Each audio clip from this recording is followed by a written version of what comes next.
Hi friends, welcome to my channel. இன்றைக்கி பார்த்தீங்கன்னா, ஒரு 10 நிமிஷத்தில் ரொம்ப ஈஸியாகவும் சுலபமாகவும் செய்யக்கூடிய, அதுவும் குழந்தைங்களுக்கு ரொம்ப பிடிச்சமானதா செய்யக்கூடிய ஒரு ரெசிபி தாங்க பார்க்க போகிறோம். அது எப்படி செய்யறதுன்னு வாங்க பார்க்கலாம். அதுக்கு ஃபஸ்ட்டு பன்னு இருக்கு இல்லையா, இல்லை கீத்து பன்னு நீங்க கடையில் வாங்குற உருண்டை பன்னு இது வேணால் எடுத்துக்கோங்க. எடுத்துகிட்டு அதை நல்லா பீஸ் போட்டு கட் பண்ணி வச்சுக்கோங்க. கட் பண்ணி வச்சதுக்கப்புறம் ஒரு கடாய் எடுத்து அதில் கொஞ்சமாக எண்ணெய் விட்டுக்கோங்க. அதுலேயே கொஞ்சமாக கடுகு சேர்த்துக்கோங்க. கடுகு சேர்த்துட்டு கடுகு நல்லா பொரிஞ்சு வந்ததுக்கப்புறம் கடலைப்பருப்பு கொஞ்சமாக, உளுத்தம்பருப்பு கொஞ்சமாக அதில் சேர்த்துக்கோங்க. அது பார்த்தீங்க அப்படின்னா ரொம்பவே டேஸ்ட்டாக இருக்கும். அதனால் அதை சேர்த்துக்கிட்டு கொஞ்சமாக கருவேப்பிலை தழை அதில் சேர்த்துக்கோங்க. அதை சேர்த்துக்கிட்டு அதை நல்லா வணக்கி விட்டுக்கோங்க.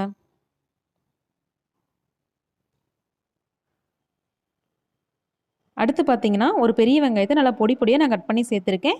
உங்களுக்கு வெங்காயம் நெறைய பிடிக்கும்னா, நீங்க வெங்காயம் நெறையா கூட சேர்த்துக்கலாம்.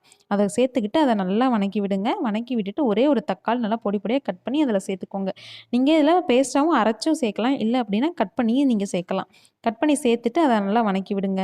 வெங்காயம், தக்காளி வேகணும் அப்டின்னு நெனச்சீங்கன்னா, கொஞ்சமா உப்பு போட்டு நீங்க வணக்கி விட்டீங்க அப்டின்னா, சீக்கிரம் அது வெந்துக்கும். வெங்காயம், தக்காளி வணங்கிட்டு இருக்கும்போதே பார்த்தீங்கன்னா, கொஞ்சமா மஞ்சத்தூள், மிளகாய் தூள் கொஞ்சம் சேர்த்துக்கோங்க. உங்களுக்கு காரம் அதிகமா சேர்த்திக்கணும் அப்படின்னு நினச்சிங்கன்னா, இன்னும் கொஞ்சம் காரம் எக்ஸ்ட்ரா கூட சேர்த்துக்கலாம். உப்பு கொஞ்சமா சேர்த்துக்கோங்க. நீங்க வெங்காயம் வணக்கும்போதே உப்பு சேர்த்துருந்தீங்க அப்படின்னா, இப்போ கொஞ்சமா மட்டும் சேர்த்துக்கோங்க. பார்த்துட்டு சேர்த்துக்கோங்க. அத நல்லா சேர்த்துக்கிட்டு, அத நல்லா வணக்கி விடுங்க. நல்லா வெங்காயமும், தக்காளியும் நல்லா வெந்து வர அளவுக்கு வணக்கி விடுங்க. இது பார்த்தீங்க அப்படின்னா, ஒரு 10 நிமிஷத்துல இந்த ரெசிபி செஞ்சிரலாம். ஸ்கூல் விட்டு வர குழந்தைங்களுக்குலாம் பசியோட வருவாங்க. அந்த டைம்ல இந்த மாரி ரெசிபி நீங்க செஞ்சு குடுத்தீங்கன்னா, டிஃப்ரெண்ட்டா இருக்கு அப்படின்னு சொல்லிட்டு ரொம்பவே சூப்பரா சாப்பிடுவாங்க.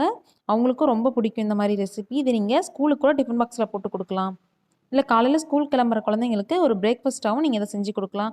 வெங்காயம், தக்காளி இதெல்லாம் நல்லா வணங்கி வரணுங்க. நீங்க பேஸ்ட்டா அரைச்சு ஊத்துறீங்க அப்படின்னா, அது நல்லா பச்சை வாசம் போற அளவுக்கு வணக்கிக்கோங்க.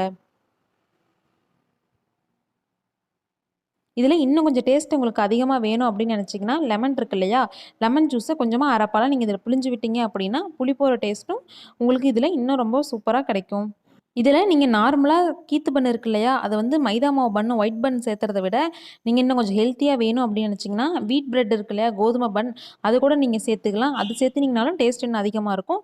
அப்ப சேர்த்தம்போது இன்னும் கொஞ்சம் காரம் எக்ஸ்ட்ராவும், புளிப்பும் கொஞ்சம் லெமன் ஜூஸ் இன்னும் கொஞ்சம் அதிகமாவும் நீங்க சேர்த்துனீங்க அப்படின்னா, அதோட டேஸ்ட் இன்னுமே ரொம்ப சூப்பரா இருக்கும். வெங்காயம், தக்காளி நல்லா வதங்குனதுக்கப்புறம், நம்ம ஏற்கனவே கட் பண்ணி வச்சிருக்கோம் இல்லையா? அந்த பன்ன அதில சேர்த்துக்கோங்க. அதில சேர்த்துக்கிட்டு அத நல்லா வணக்கி விடுங்க. நம்ம வெங்காயம், தக்காளி வந்து அரிஞ்சு தாங்க சேர்த்துருக்கோம். அதாவது கட் பண்ணி சேர்த்துருக்கோம். அதனால பன்னுல அந்த மசாலா வந்து ஒட்டாது. அதனால நீங்க அடுப்ப லோ ஃப்ளேம்ல வச்சு அத கிளறிக்கிட்டே இருக்கணும்.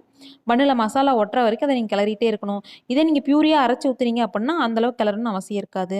இது கண்டிப்பா நீங்களும் ஒரு டைம் வீட்ல ட்ரை பண்ணி பார்த்துட்டு எப்படி இருக்குன்ட்டு மறக்காம கமெண்ட்ல சொல்லுங்க.